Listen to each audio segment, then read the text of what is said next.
Good evening everyone. ನಾನು doctor Rashmi Hosmani fertility ಮತ್ತು IVF centre ಅಲ್ಲಿ ಫರ್ಟಿಲಿಟಿ ಕನ್ಸಲ್ಟೆಂಟ್ ಆಗಿದ್ದೇನೆ. ನಾನಿವತ್ತು ಫಿಮೇಲ್ಸ್ ಅಲ್ಲಿ ಏಜ್ ನ ಇಂಪಾರ್ಟೆನ್ಸ್ ಏನು, ಪ್ರೆಗ್ನೆನ್ಸಿಗೆ ಏಜ್ ಎಷ್ಟು ಮ್ಯಾಟರ್ ಆಗುತ್ತೆ.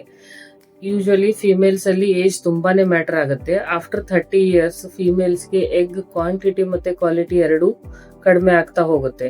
ಮತ್ತೆ ಆಫ್ಟರ್ 35 ಇಯರ್ಸ್ ಅದು ಇನ್ನ ಫಾಸ್ಟ್ ಆಗುತ್ತೆ. ಸೊ ಫಿಮೇಲ್ಸ್ ಮೋರ್ ದೆನ್ 30 ಅಥವಾ 35 ಇಯರ್ಸ್ ಇದ್ದವರು ಮದುವೆ ಆಗಿ ಸ್ವಲ್ಪ ದಿನ ಆಗಿದ್ರು ಅವರು ಬೇಗನೆ ಫರ್ಟಿಲಿಟಿ ಕನ್ಸಲ್ಟೆಂಟ್ಗೆ ಭೇಟಿ ಮಾಡಿ ಅವರ ಪ್ರಾಬ್ಲಮ್ನ ತೋರಿಸ್ಕೋಬಹುದು.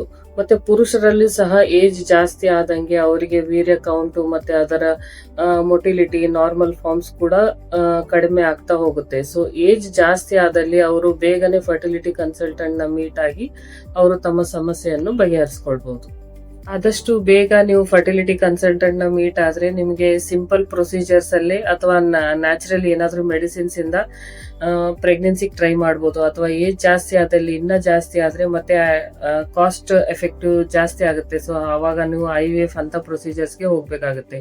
ಸೊ ನಿಮ್ಗೆ ಏನಾದ್ರೂ ಇನ್ನೂ ಹೆಚ್ಚಿನ ಮಾಹಿತಿ ಬೇಕಾದ್ರೆ ನಮ್ಮ ಹೊಸ್ಮನಿ ಫರ್ಟಿಲಿಟಿ ಮತ್ತು IVF ಸೆಂಟರ್ಗೆ ಕಾಂಟ್ಯಾಕ್ಟ್ ಮಾಡ್ಬೋದು. Thank you.